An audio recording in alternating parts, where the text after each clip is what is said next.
সকল শিক্ষার্থীকে স্বাগত জানিয়ে শুরু করছি ম্যাথ ক্লাস। আজকে ম্যাথ ক্লাসের পঞ্চম শ্রেণী গণিতের অনুশীলনী 12, পৃষ্ঠ নম্বর হচ্ছে 141, প্রশ্ন নম্বর হচ্ছে 8। এই 8 নম্বর প্রশ্নে দেওয়া আছে নিচের 24 ঘন্টার সময়সূচিতে লেখা সময়কে 12 ঘন্টার সময়সূচিতে প্রকাশ করো। এখানে 1 থেকে 4 পর্যন্ত 4টি অঙ্ক। দেখো এখানে দেওয়া আছে কি 24 ঘন্টার সময়সূচিতে এতকে 12 ঘন্টার সময়সূচিতে প্রকাশ করে পাই। নম্বর 1 02, এখানে 04 কে 12 ঘন্টা সময়সূচিতে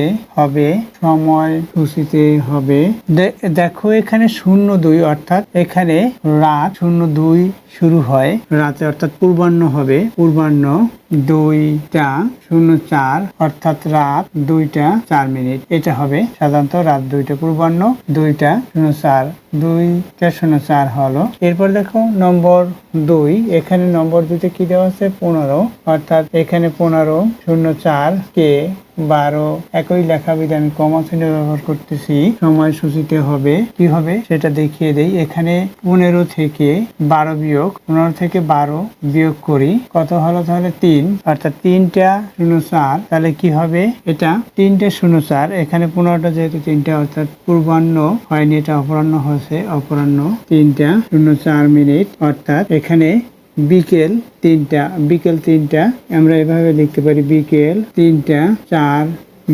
3:04 বলি সাধারণত, এটা হবে 3:04। এরপর দেখো নম্বর 3-এ দেখো এখানে 24:00 এটা দেওয়া, এটা 12 ঘন্টার সময়সূচিতে হবে।